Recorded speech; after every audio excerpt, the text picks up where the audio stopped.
Good morning, everybody. This is Mike, and producing this show, as usual, is Cousin Lou. Lou, how are you? That's right, I'm here. You know something? Everything's good? Everything's good, as far as I can tell. I mean, we got gratuities, gifts. We got stuff coming. I'm going to need a hand getting down the stairs over here. Al's my new favorite guest.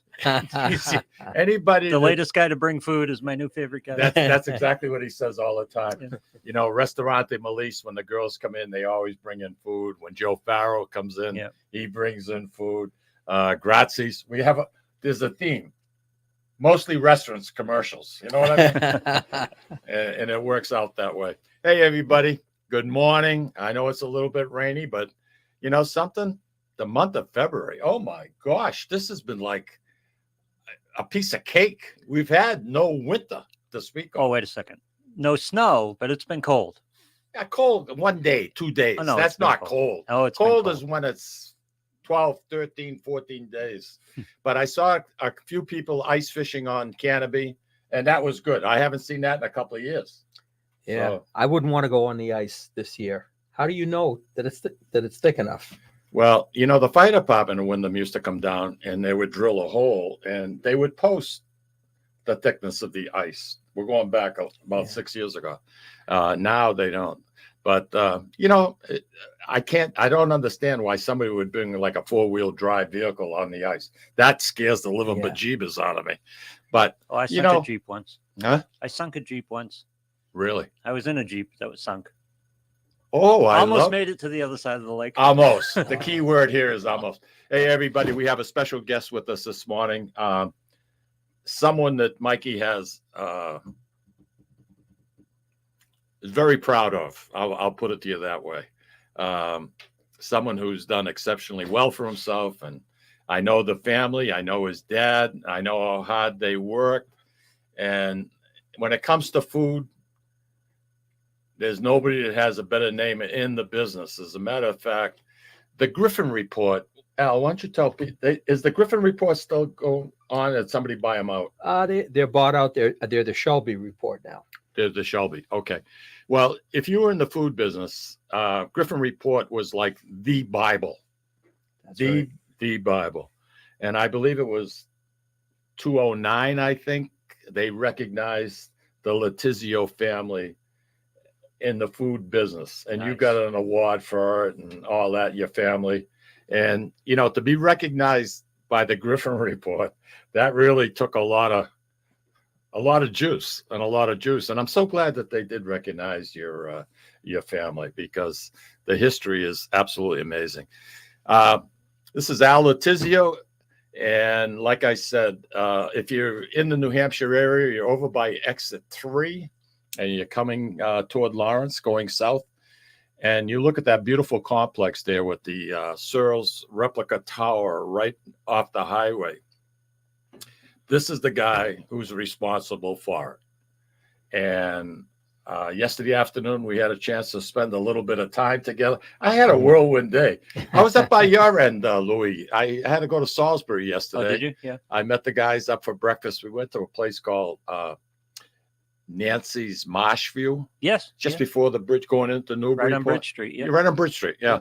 And I was up there for a couple of hours, and then I was doing 80 to get over to his place, because I had given him a rough time that I was going to be there. And we had a pleasant afternoon together. We really did. I want you to tell folks your business, A.J. Letizio Sales and Marketing. So what it is that we do?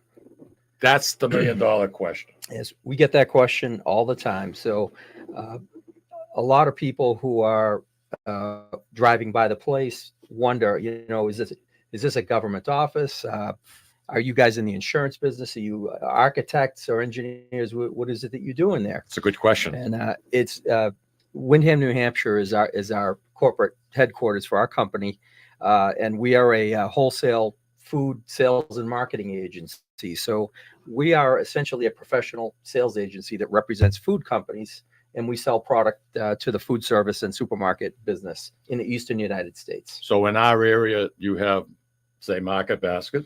Yeah, if you're in a supermarket, if you're in any supermarket, You're the guy.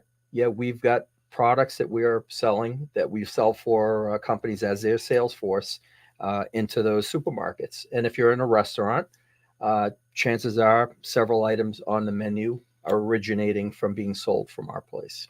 So you deliver Cisco? Yes, Cisco's a customer of ours. Yeah, Yes. yeah. Yeah, from here, from the Canadian border through the North Carolina border, all the Cisco That's your houses. territory? Yes. I was saying to you yesterday, because I watch you from afar. I like to see what the hell's going on. And I mentioned to you the growth. I mean, you started A.J. Letizio in 87 with your wife, I believe. Yeah, 88. 88. Yeah, you've really done opposition research on me here. Just you must have some plans for me. Be here, careful. right? Be careful. And a lot of your growth, phenomenal growth, may I say, has happened through acquisitions. Do you have a special group that researches companies that would be a good blend for what you do? That's a good question. We really don't. It's the management team in the company. We keep an eye on the industry. Like everyone else, you're watching your business, but you watch your competitors, and you realize that as time goes by, things happen. Things are not a snapshot of what they are in any day. Yeah. The business is like a glacier that's moving, and you got to predict its path, and you get out ahead of it. And there are often times where there is someone who's formerly a competitor who we have a conversation with, and next thing you know, they become part of our organization. And it could be a plethora of things that causes that to happen, age being one. Mm-hmm. You're in a very fortunate situation because you have 3 children and you have 7 grandchildren. That's right. Yes. Well, I mean, you're looking ahead. You're setting these, like both your boys, Yes. I mean, are very, very involved in what you do. Adam and Nick. And really the growth that we've experienced in the company in the last, say, half a decade or more is really attributed to their talents and their skills and the teams that they have built. They're doing a great job, and it's kind of cool for me because you can step back a little bit. Yep. I can say, I thought you wanted me to step back. No. I meant in your business, knowing that, sooner or later you're going to hand the baton out. Yeah. Well, in this case, it's not necessarily stepping back as it is stepping to one side and taking on some of the responsibilities that are now able to focus on because they can focus on the part that they're great at. So the acquisition end, the resourcing end, leading the team that is growing the business, that gives me the time and the bandwidth to do that. Lou, you can't believe how wonderful a facility that they have to operate on. Oh, I mean, it is mind-boggling. He's got a kitchen. That kitchen kills me. That really does. It really does. Does he have a salt room? I'm sorry? Does he have a salt room? He doesn't have a salt room. We've got a dry aging case. We keep it in the lobby. Yeah. So it showcases whatever we're working on. But that's just stuff for fun. People come in and they think that that's our business, just selling what's in that case. But it's just that case and what the contents are in there are just an example of just maintaining tradition. Those are usually old family recipes and things that we do, kind of keeping tradition alive. Because part of the thing with us is as we're looking forward, it's also important to look back, remember where you came from, remember who you are. Don't lose your identity. Stay grounded. Exactly. Yeah. And I admire that. You know who else is like that? Joe Farrell. Absolutely. You heard me talk about him yesterday. I have nothing but admiration for the two of you guys. I really do. Lynn Ferrari Blackenbecker, is that? Lynn. She said to say hello. Hey, Lynn, she's fantastic. Decorated naval officer, ran for Congress in New Hampshire. I knew the last day. Okay. Yeah. Well, your daughter served too, right? Yes, my daughter was a naval officer as well. My son Adam, naval officer. Yeah. his daughter was walking through the parking lot yesterday, and I'm looking at her, and it's like deja vu, because we have a mutual friend, Dr. Suzanne. Yes. And boy, I'll tell you, I met her here on the show. That's right. Yeah, that's right. You're right. And your daughter, man, oh man, it's like crazy stuff. Yeah. I mean, the posture, the height, the look, the whole freaking 9 yards. It's incredible. Is your daughter involved in the business? She is not involved in the food business. Okay.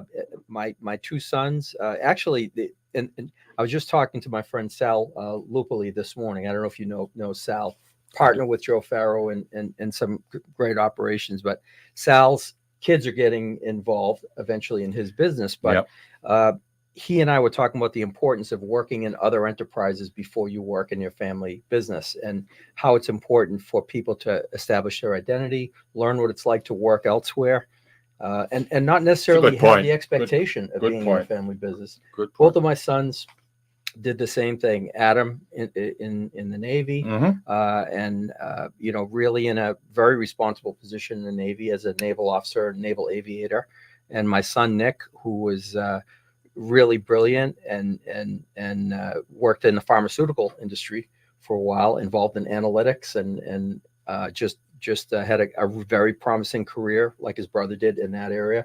Sammy's in the medical profession and started out in the Navy, and then came out of the Navy and got involved in now her own business as a physical therapist. That's wonderful. But the two boys, my two sons, ultimately we were able to coax them individually away. I don't think it took too much coaxing. I really don't. But Adam was 10 years doing what he was doing in his other career path. Nick was almost 6 years doing his path. So it was good. They both brought influences from the other areas that they were in that I didn't have, and different expertise. That's great. Different sets of confidence. Yeah, makes a big difference. Hey, listen, Kevin Brennan says to say hello. He says that you're a true cornerstone of the Wyndham community. Oh, thank you. And Kevin. boy, let me tell you, there isn't one position in that town that this guy hasn't held. I mean, ever since I've known you, you were running for school commit, whatever. I mean, you were on everything. I mean, Jeepers Creepers. 17 years goes by quick. I did Board of Selectmen. I did school board. I did Economic Development Committee. I still work with members of the community now. It doesn't surprise me. It's important for all of us to give back in some way. Paul Crafton, you know him? Paul Crafton, elementary school buddy. Oh, is that right? Yes. Outstanding. Another great guy and great family. Well, you know something, you've got quite a reputation, and you back it up. And Wyndham is very fortunate to have the Letizio family living there. Your generosity. I mean, I remember you donated a bunch of chairs that you had in the office complex to get newer ones that had more flexibility, and you donated those chairs. They were relatively brand new. They were only a few years old. But it's little things like that. See, Mike, when I was on the Board of Selectmen, I was forced to sit in those chairs during the TV broadcast. And the selectmen used to get to the meetings early so that they would not get the bad chairs. You could always tell the guy that got there last, he's off to an angle and sitting down a little bit low, and then he's at the chiropractor the next day. Yeah, Wyndham doesn't spend a hell of a lot on frills. Very frugal. So which is a good thing. Yeah. Now, if you watch the meetings, you see everybody in these nice beautiful white leather chairs. Yeah. Yeah. I see that you're able to hold on to your help. And today that's a rarity. And you're very, very fortunate. But it's also a lot of it on the business too. Yeah. A lot of it has to do with what you do. I mean, you have the tables that go up, they can stand up and do their work, they can sit down. You've got a gym that makes Gold's Gym look sick. You got exercise bikes all over. I mean, you treat your help. I mean, I know you expect a lot from your people, but you know something? That's the name of the game. And, Mike Demoulas, to his credit, he was the exact same way. The only difference between you and Mr. Demoulas was the fact that, he ruled by intimidation. Back then, when you're looking in the 60s, that was the rule of thumb. You wanted people to fear you. And he did a hell of a job. He really did. But you could not ask for a better boss, better equipment to work with. And, something, there was a while there where some people were trying to get union representation especially in the meat business. And they were crazy because if you looked at the total year, you don't look at January, February, you look at from January to December, and you look at what you've made. You're making more than a union shop. What the hell? Why do you want to change it? You know what I mean? If you look at Artie Demoulas today, who's Yep. the new leader of that organization, that man is respected and loved in his organization because of who he is, how he treats people. He treats people like they're not employees, they're Equals. family They're members. equals. And Yeah. that's the magic. People are spending a big chunk of their life at their place of work. So why not make that a pleasant place? We're all working. And as my father said, if you come to work to be inspired, you're doing the wrong thing. Go to church to be inspired, come to work to work. You can picture my dad saying that, right? But Your father, I and it's true what he says. We're at work, so we're working. But one of the things that we try to do is we try to make things comfortable. We try to make people happy. But at the same point, when it's game time, you expect nothing but the best out of everybody. And you want the best people. And the way you get the best people is you treat them like the best people, and you treat them like family day in, day out, year in, year out. Nancy Patera DeMarco is saying hello. Hi, Nancy. She's one of our naturals, one of our steady listeners that join us. Andy Parisi, same thing. Barbara Cody, that's my significant other. She says good morning. And, hi, Barbara. Yeah.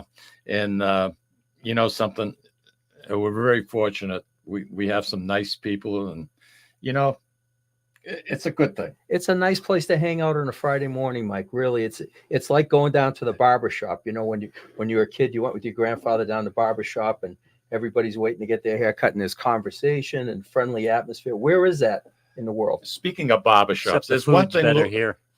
Yeah, I got onto the hair thing. I knew I was. Oh yeah. There you go. There's speaking of barber shops, one thing I don't understand about what's going on right now with barber shops in Methuen and Lawrence. These barber shops are open 11:30 at night, 12 o'clock at night. There's guys hanging around. What the hell goes on in these barber shops? They're open.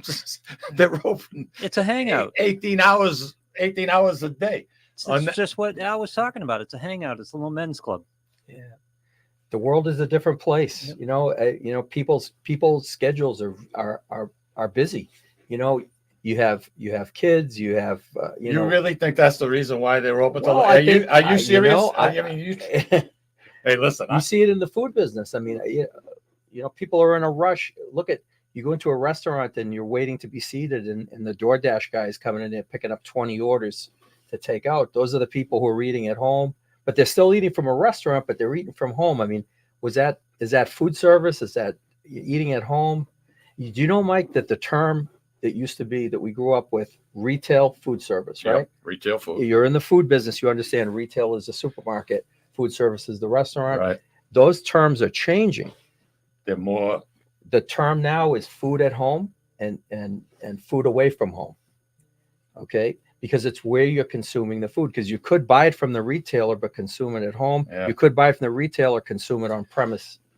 I'm going to make you hungry right now because we're going to go to our commercial break, and I want you to check out these commercials that are all done in-house, by the way.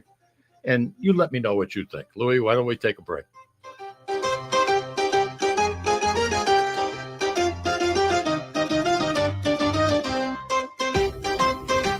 Ciao, this is Esther of You, Me, and Sicily. I want to talk to you about Tommy Amin and the great staff at Butcher Boy Market. Families, foodies, and home chefs come together at Butcher Boy to talk good food and create traditions. They offer the best in quality cuts of beef, pork, lamb, poultry, and restaurant-style steaks and chops. Produce?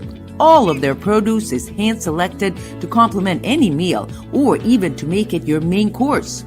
Their deli serves fresh roast beef, turkey, and beautiful imported Italian cold cuts, cheeses, and antipasto. And don't forget the Butcher Boy Bakery, featuring sweet delectables from all over the state, as well as their very own bakery. That's Butcher Boy, where the secret to a great steak is, of course, the steak. Located at 1077 Osgood Street in North Andover, Massachusetts, in the Butcher Boy Plaza. Ciao! This is David from the Sicilian Corner. You know, Mike, Tom, and I love to go to Salisbury Beach, but we love different things and can never agree where to go. Tom likes the casual family-style dining with the great Italian cuisine, Capri's Seaside Italian Kitchen and Pizzeria. Me? I love the elegant romantic vibes Sea Glass with the amazing view and terrific menu, with prices that make it the place you want to visit each and every week. Mike loves a drink in his hand and a cool ocean breeze right off the surf and the rhythms of a cooler reggae band. We all know Mike loves Bob Marley tunes at Surfside. Who doesn't love a great show? National acts, comedy, regional favorites, and the beautiful and intimate Blue Ocean Concert Hall. Lucky for us, Atlantic Hospitality is the host of all of these great places, and they treat everyone like they are Mike Lamazzo. Best of all, we never have to choose. Park the car once and all this fun is right at your fingertips. You can have it all in the heart of Salisbury Beach. Find out all the ways you can have a great night at Salisbury Beach at northshorepavilion.com. And Mike, Tom, and I will see you there. This is Tom Zappala. Located in the heart of downtown Haverhill, the Haverhill Beef Company is a full-service, old-fashioned butcher shop and meat market that continues to be a valued family tradition since 1952. Peter and Monica Carboni's Haverhill Beef offers individualized service from an outstanding selection of marinated sirloin tips, homemade sausage, marinated chicken, and thick, juicy Chairman Reserve steaks. Your family deserves the best, so call Peter at 978-374-4795 or visit their website at www.haverhillbeef.com. When you dine at Ristorante Melisse in Amesbury, Massachusetts, you feel at home while enjoying an authentic Italian dining experience not to be forgotten. From the appetizer to dessert, you won't regret your choice. Bring your cravings and appetites. They promise you won't leave hungry or without leftovers for the next day. Takeout and catering are also available. Give them a call or visit them online for the menu, online ordering, and reservations. RistoranteMelisse.com. That's RistoranteMolise.com or call 978-388-4844. Ristorante Melisse, where you're treated like family. Hi, this is Mike, and I would like to tell you about the Deborah Care Law Offices, a firm that is focused on estate planning, probate, trust administration, and elder law issues. You will feel comfortable discussing important issues concerning both you and your loved ones, as well as having the information you need to make an informed decision about your family's future. How do I know? Because I'm a client of Dan Deborah Care. If you want to have peace of mind knowing that your loved ones are protected, call Deborah Care Law Offices today. In Massachusetts, 978-686-4645. In New Hampshire, 603-894-4141. With a commitment to excellence, Colizzi Memorials is dedicated to helping families capture the spirit of their loved ones by building beautiful, lasting tributes that will endure the test of time. Trust Colizzi Memorials to build a personalized tribute that would reflect your loved one's life forever. That's Colizzi Memorials, 217 Merrimack Street, Methuen, Massachusetts. Telephone number 978-674-7035. 978-674-7035. At Catadella Funeral Home, we reinvest in our business to provide your family with the best facilities. It begins with a beautifully landscaped exterior, parking for 250 vehicles, and a comfortable and inviting access to our renovated interior. Funerals can be costly, so you should review and compare plans to make sure you receive services that are fairly priced. I invite you to experience the Catadella difference in cost, facility, and service. Catadella's honoring and celebrating the lives of the people we loved, providing exceptional care since 1929. Italian artisan cuisine combines simple, fresh ingredients with time-honored preparation to create an incredible culinary experience. At Tuscan Kitchen, located in Salem's historic Depot District, talented chefs prepare everything in-house from scratch for all to see.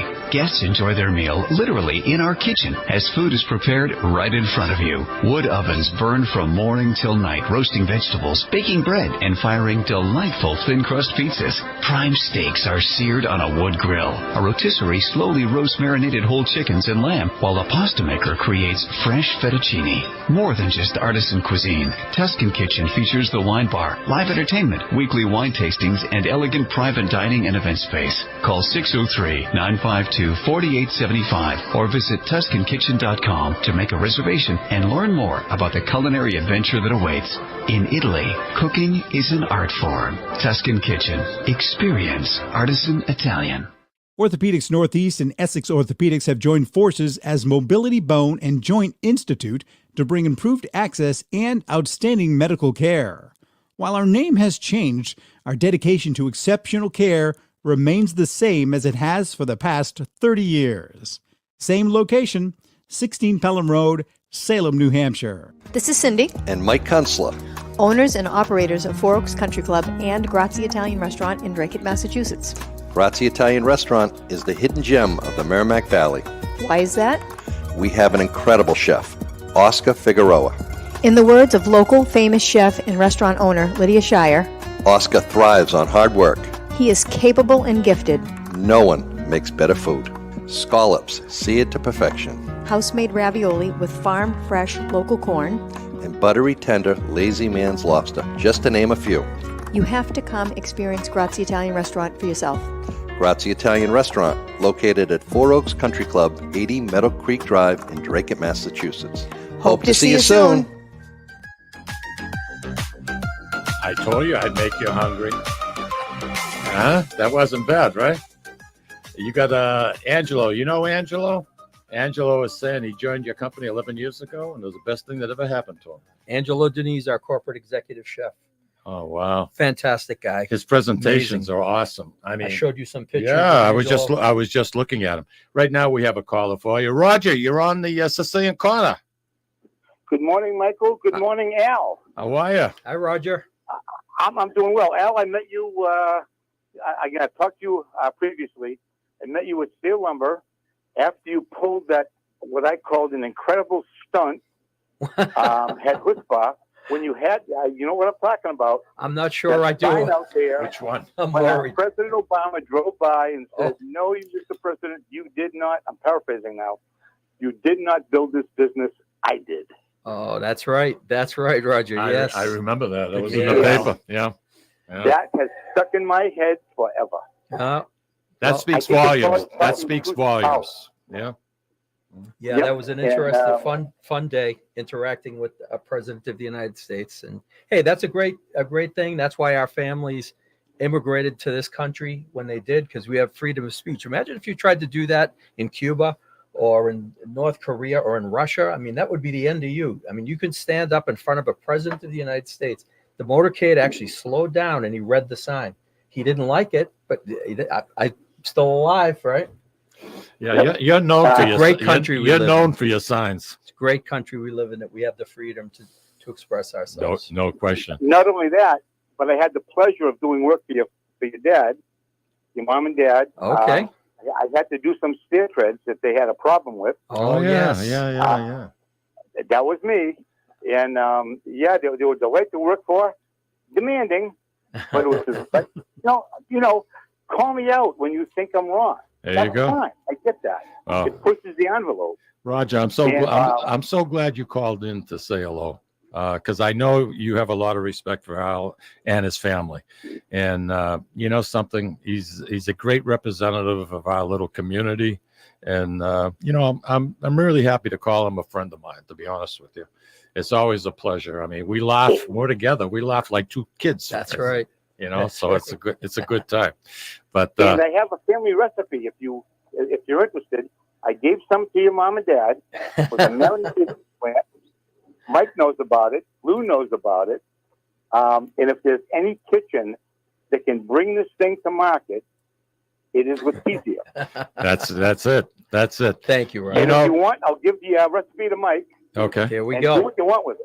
All right. Sounds We're always good. up for eating stuff, so it's good. That's for sure. Some people,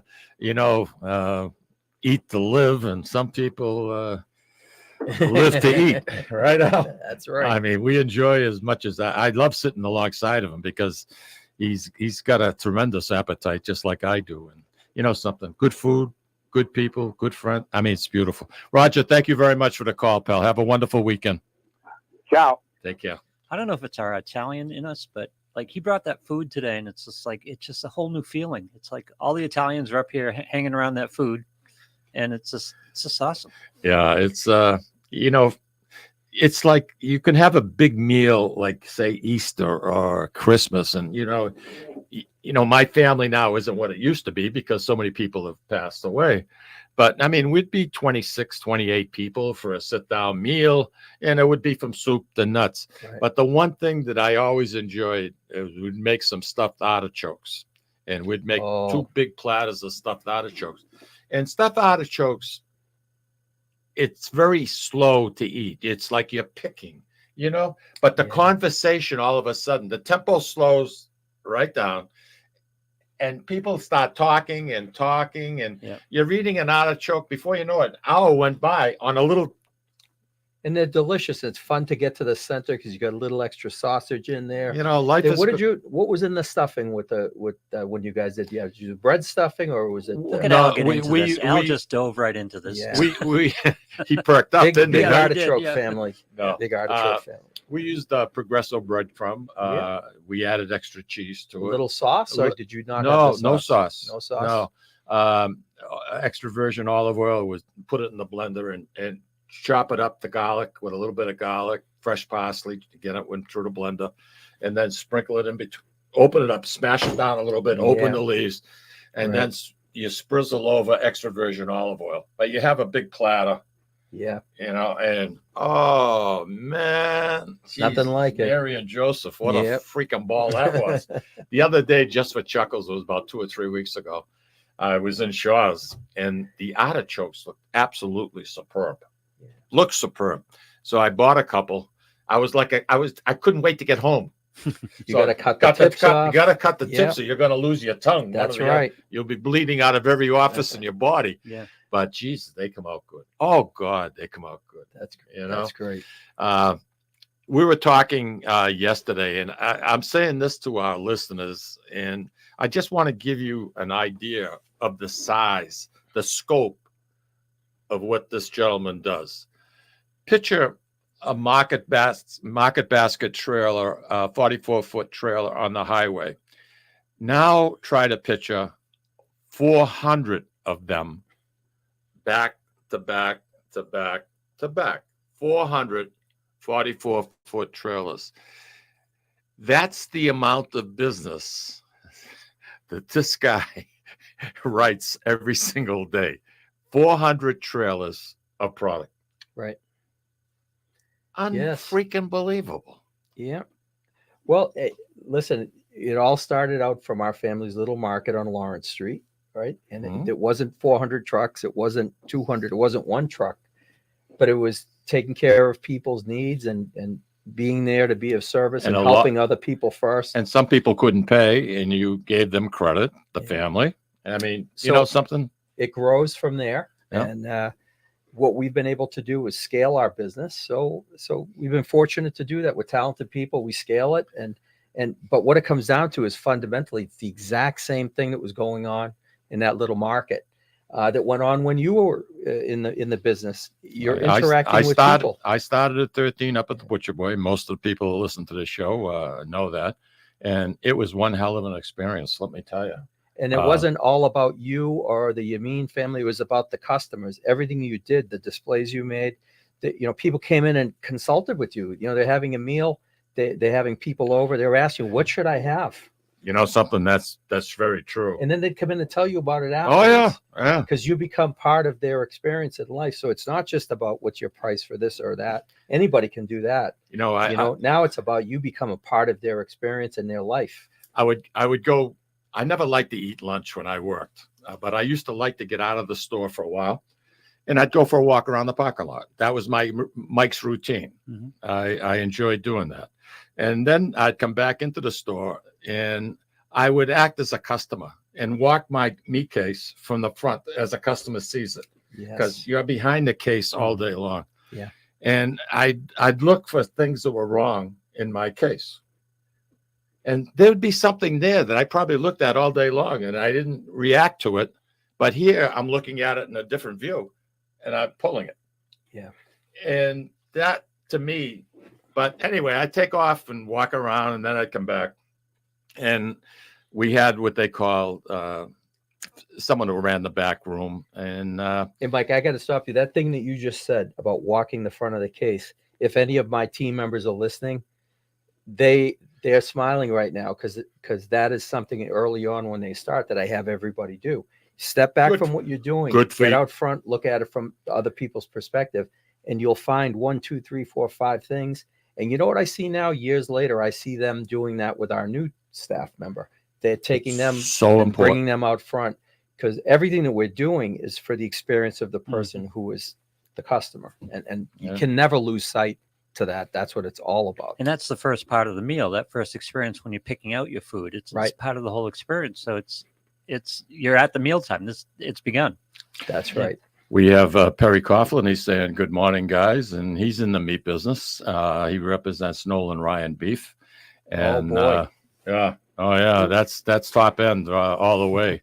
I don't know what percentage of beef processed in the United States is processed through Nolan Ryan Beef, but the steaks are freaking unbelievable. I have a bag here that I saw some of these Nolan Ryan steaks, and I'm thinking these are, first of all, the beautiful beef, and I don't have to tell you, you know what I'm looking at here. Beautiful stuff. Did you see that ribeye? Look at the quality of that Yeah, ribeye. that's an amazing ribeye. But first of all, it's an amazing food, and There's your camera. Right it's there. Nolan Ryan.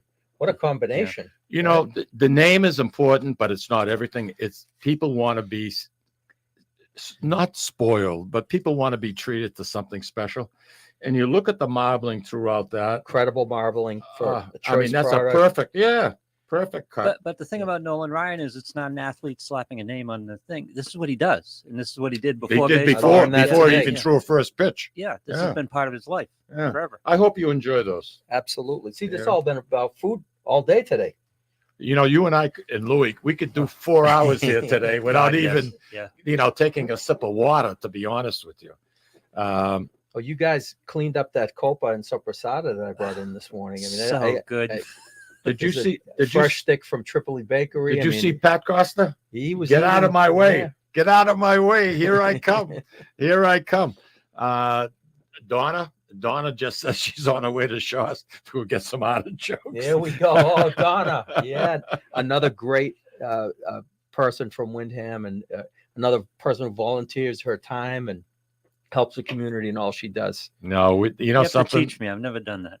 Really? Stuff out. You're gonna have to teach me. Yeah. You either like it or you don't. But I mean, it takes a little time. You have to, you know, use a little bit of water to pressure cook them more or less, or use a pressure cooker. But Andy Parisi, Andy's saying that's how his mom used to make it. The artichokes. The artichokes, yeah.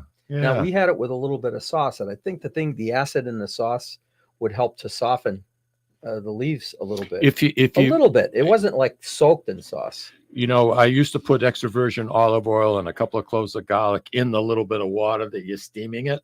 Yeah. And it wouldn't be just water, it'd be seasoned.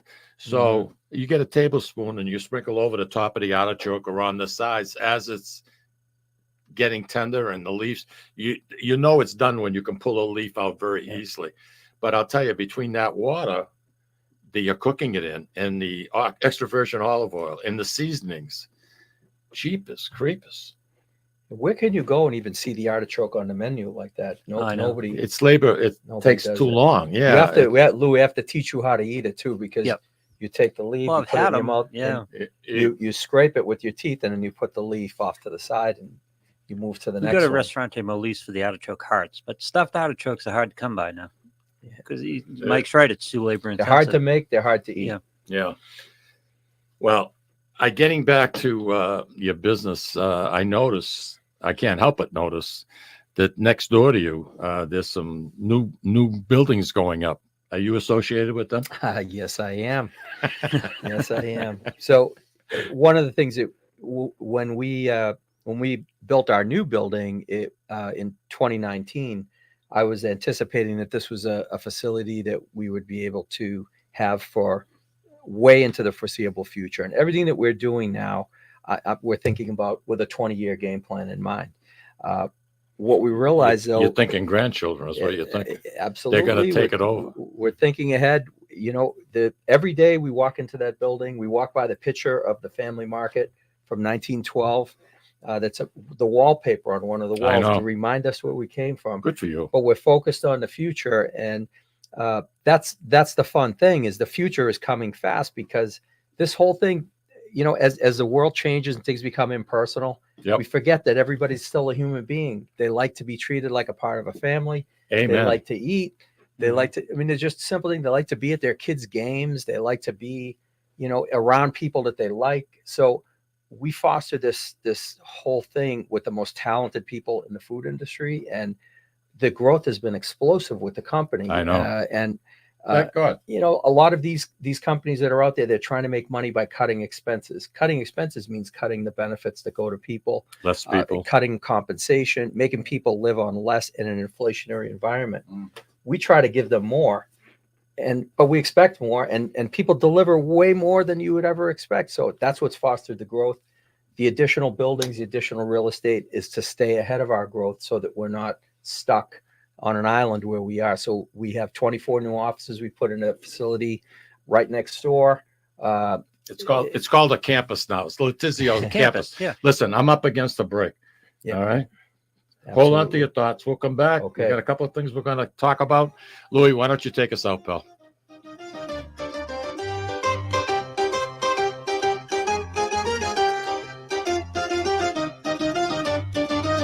Ciao, this is Esther of You, Me, and Sicily. I want to talk to you about Tommy Amin and the great staff at Butcher Boy Market. Families, foodies, and home chefs come together at Butcher Boy to talk good food and create traditions. They offer the best in quality cuts of beef, pork, lamb, poultry, and restaurant-style steaks and chops. Produce? All of their produce is hand-selected to complement any meal or even to make it your main course. Their deli serves fresh roast beef, turkey, and beautiful imported Italian cold cuts, cheeses, and antipasto. And don't forget the Butcher Boy Bakery, featuring sweet delectables from all over the state, as well as their very own bakery. That's Butcher Boy, where the secret to a great steak is, of course, the steak. Located at 1077 Osgood Street in North Andover, Massachusetts, in the Butcher Boy Plaza. Ciao! This is David from the Sicilian Corner. Mike, Tom, and I love to go to Salisbury Beach, but we love different things and can never agree where to go. Tom likes the casual family-style dining with the great Italian cuisine, Capri's seaside Italian kitchen and pizzeria. Me? I love the elegant romantic vibe Sea Glass with the amazing view and terrific menu, with prices that make it the place you want to visit each and every week. Mike loves a drink in his hand and a cool ocean breeze right off the surf and the rhythms of a cooler reggae band. We all know Mike loves Bob Marley tunes at Surfside. Who doesn't love a great show? National acts, comedy, regional favorites in the beautiful and intimate Blue Ocean Concert Hall. Lucky for us, Atlantic Hospitality is the host of all of these great places, and they treat everyone like they are Mike Lamazzo. Best of all, we never have to choose. Park the car once and all this fun is right at your fingertips. You can have it all in the heart of Salisbury Beach. Find out all the ways you can have a great night at Salisbury Beach at northshorepavilion.com. And Mike, Tom, and I will see you there. This is Tom Zappala. Located in the heart of downtown Haverhill, the Haverhill Beef Company is a full-service, old-fashioned butcher shop and meat market that continues to be a valued family tradition since 1952. Peter and Monica Carboni's Haverhill Beef offers individualized service from an outstanding selection of marinated sirloin tips, homemade sausage, marinated chicken, and thick, juicy Chairman Reserve steaks. Your family deserves the best, so call Peter at 978-374-4795 or visit their website at www.haverhillbeef.com. Sisters and co-owners Antoinetta and Elisa brought their family authentic Italian recipes from Molise, Italy, and a warm and welcoming dining dining experience to its customers at Ristorante Melisse. The combination of their meals made from natural, homemade, fresh ingredients and your time with family and friends together at dinner time is unmatched. Located in Market Square in the heart of Amesbury, they're open for dinner Tuesday through Sunday from 3 to 9 p.m. and are available for private parties during off hours. For reservations, call them at 978-388-4844. That's 978-388-4844. Hi, this is Mike, and I would like to tell you about the Deborah Care Law Offices, a firm that is focused on estate planning, probate, trust administration, and elder law issues. You will feel comfortable discussing important issues concerning both you and your loved ones, as well as having the information you need to make an informed decision about your family's future. How do I know? Because I'm a client of Dan Deborah Care. If you want to have peace of mind knowing that your loved ones are protected, call Deborah Care Law Offices today. In Massachusetts, 978-686-4645. In New Hampshire, 603-894-4141. With a commitment to excellence, Colizzi Memorials is dedicated to helping families capture the spirit of their loved ones by building beautiful, lasting tributes that will endure the test of time. Trust Colizzi Memorials to build a personalized tribute that would reflect your loved one's life forever. That's Colizzi Memorials, 217 Merrimack Street, Methuen, Massachusetts. Telephone number 978-674-7035. 978-674-7035. At Catadella Funeral Home, we reinvest in our business to provide your family with the best facilities. It begins with a beautifully landscaped exterior, parking for 250 vehicles, and a comfortable and inviting access to our renovated interior. Funerals can be costly, so you should review and compare plans to make sure you receive services that are fairly priced. I invite you to experience the Catadella difference in cost, facility, and service. Catadella's, honoring and celebrating the lives of the people we loved, providing exceptional care since 1929. Italian artisan cuisine combines simple, fresh ingredients with time-honored preparation to create an incredible culinary experience. At Tuscan Kitchen, located in Salem's historic Depot District, talented chefs prepare everything in-house from scratch for all to see. Guests enjoy their meal literally in our kitchen as food is prepared right in front of you. Wood ovens burn from morning till night, roasting vegetables, baking bread, and firing delightful thin-crust pizzas. Prime steaks are seared on a wood grill. A rotisserie slowly roasts marinated whole chickens and lamb, while a pasta maker creates fresh fettuccine. More than just artisan cuisine, Tuscan Kitchen features the wine bar, live entertainment, weekly wine tastings, and elegant private dining and event space. Call 603-952-4875 or visit TuscanKitchen.com to make a reservation and learn more about the culinary adventure that awaits. In Italy, cooking is an art form. Tuscan Kitchen. Experience artisan Italian. Orthopedics Northeast and Essex Orthopedics have joined forces as Mobility Bone and Joint Institute to bring improved access and outstanding medical care. While our name has changed, our dedication to exceptional care remains the same as it has for the past 30 years.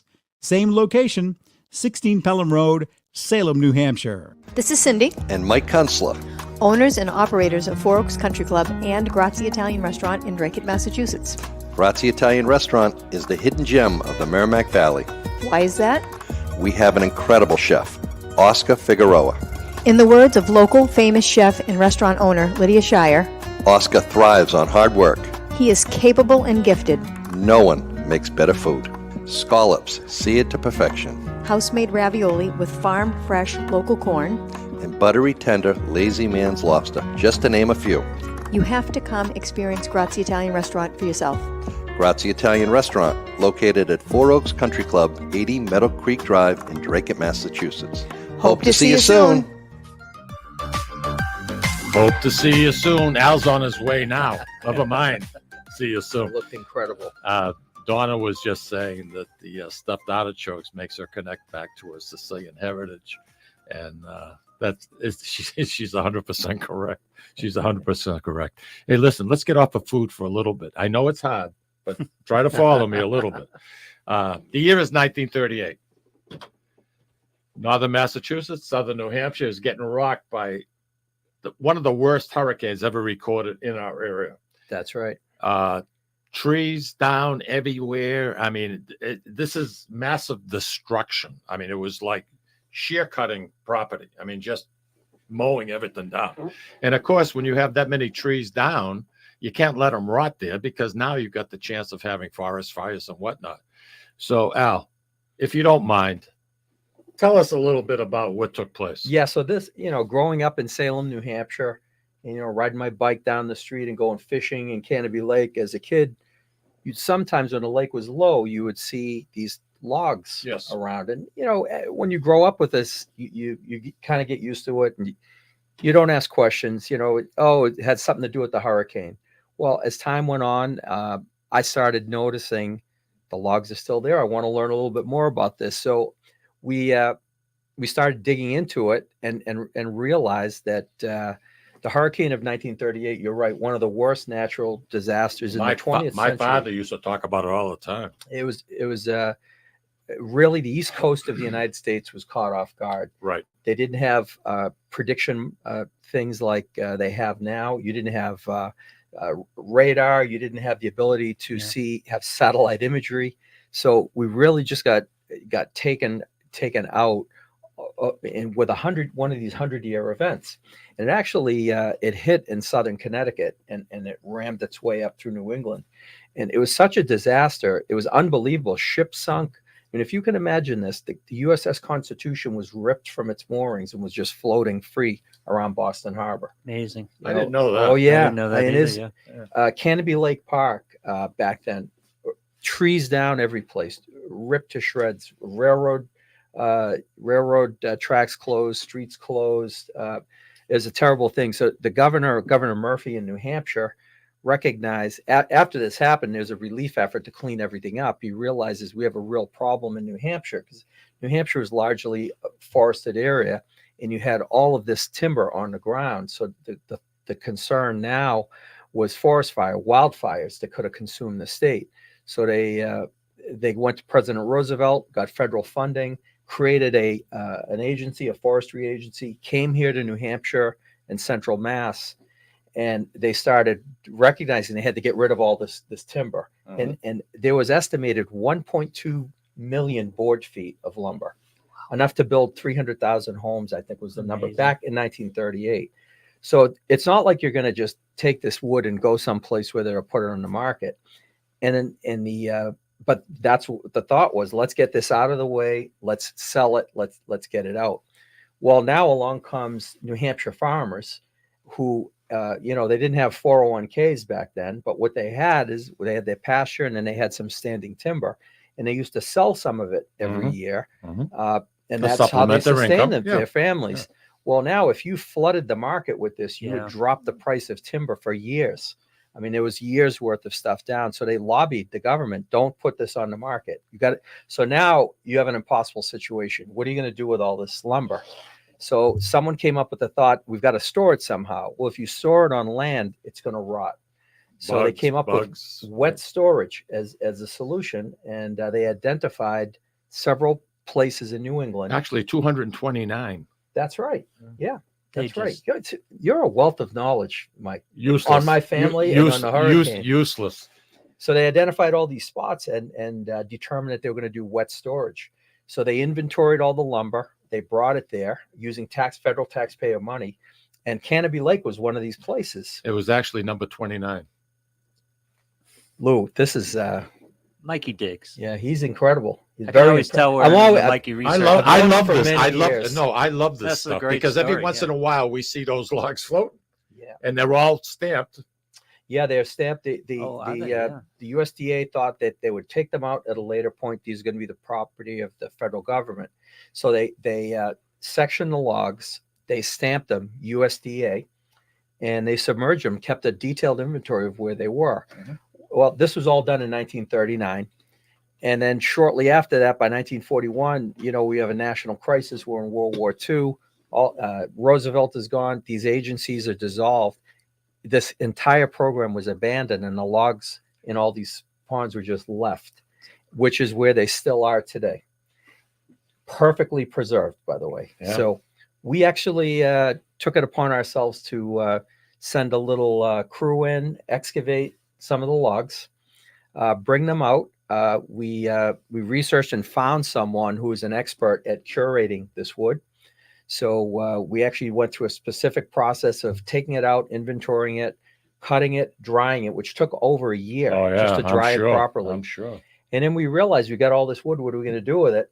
I mean, there were 6 of these specimens that we took out. But you're funding this on your own, you and your family. We funded it privately.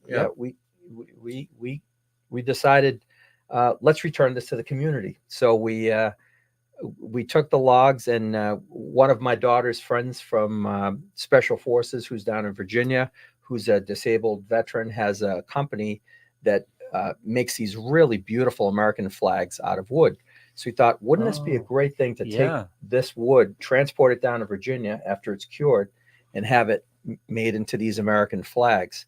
So he made these beautiful American flags for us, and we've had them in inventory, and we make them available. We donate them to charitable organizations in the area. So when they're raising money to a silent auction or whatever it might be, we'll donate the flags to them, and they've gotten thousands of dollars for these flags at silent auction. No, it's a fantastic What a great backstory. I wanted our Sicilian Corner listeners to know about that, because a lot of people go and they're at Cannibal Lake Park, and little do you know that there's all these logs that were submerged there for a reason.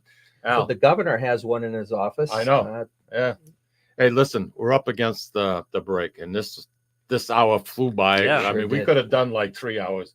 You got to promise me you're going to come back. I know you got a crazy schedule. Anytime I can be with Lou and you, this is a fun time to be. Look at these. He read it. He said it just the way I wrote it. That's good. Yeah, I'm proud of you, Grasshopper. I'm proud of you. Hey, listen, next week, I hope you have a chance to join us. We'll be back on the air at 11:04, and we'll see what we're going to be chatting about then. But for now, have a wonderful, wonderful weekend. Enjoy. Take care, everybody.